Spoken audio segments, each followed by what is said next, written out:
Hey, what's up, folks? It's Nick here, and I'm Nick. Really? Well, anyway, we all know that COVID-19 is taking the world by storm, and not in a good way. Now, we have to take precautions as in being socially distant from one another and isolate ourselves.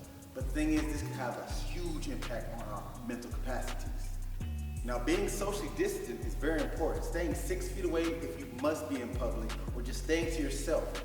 This can help slow down the spread of COVID-19 and flatten the curve, but we must be diligent in doing this. But there's more than just the physical aspect that this can take the toll on us. Now, it is apparent that physically it can affect us from the sick aspect of spreading germs from one person to another, but what about the mental aspect? How does it affect our brains and how we live our day-to-day lives? So let's take a closer look on how COVID-19 is psychologically affecting us. Right, Nick? Stay away. Stay away.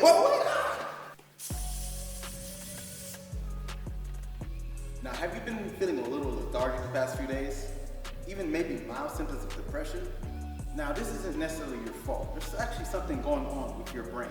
Now, the COVID-19 virus is already a threat and scary enough as it is physically, but the actual social distancing definitely adds an extra element of stress to us. So let's talk about some of these things. Now, social survival. Evolutionary background of humans was to survive. That means we need to keep our lineage going. Now, that's more of the biological aspect. Now, from a social aspect, the best way to survive thousands of years ago was staying in groups.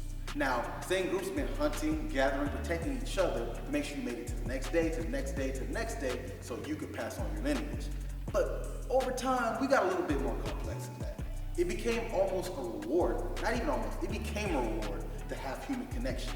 That's why when we're away from our loved ones, someone we care about, we feel that stress, we feel that sadness. Because over time, we stopped just relying on survival to network and operate. We started reading emotions. We started trying to understand people's behaviors and thoughts to rationalize how can we better fit this society, or opposite, have society better fit us. So this is why now that we're staying our 6 feet away or indefinitely away from people, we're not going to work on our regular routines, our brain's like, wait, where'd that reward go? And guess what? This is a real physical thing. That dopamine, that feeling of sensation that you got what you wanted, is not getting the same amount that it usually does. So this is a real thing that's happening. So don't think that it's just you. Now, cognitive confusion.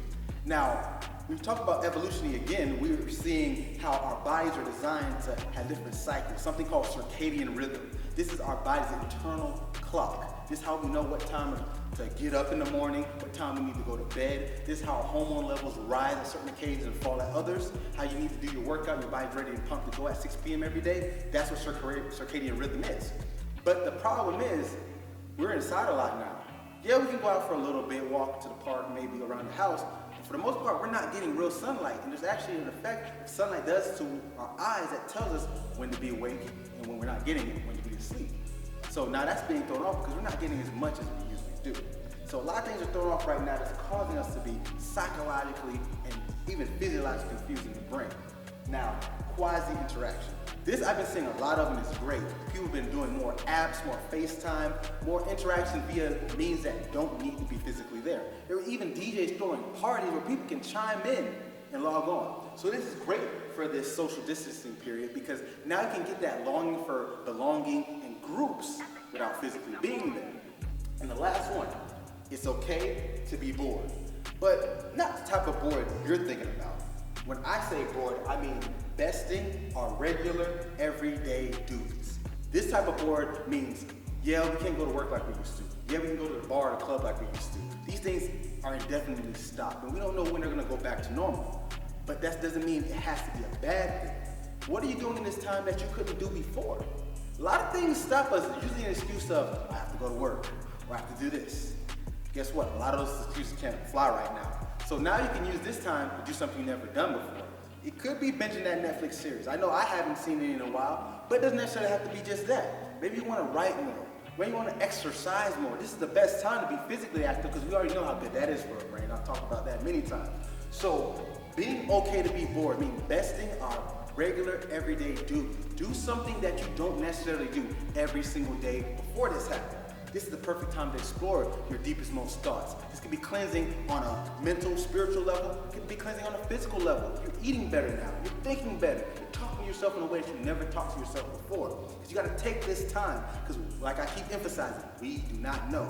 So social distancing will get to you. That's why I think prisoners who get solitary confinement, that's considered a cruel punishment. Why do you think they do that? They understand how the brain longs for interaction and how we're not able to get that energy from others. It plays on our brains and negatively affects us. So don't let social distancing, let alone the coronavirus, keep you down. Try something different and get your mind right.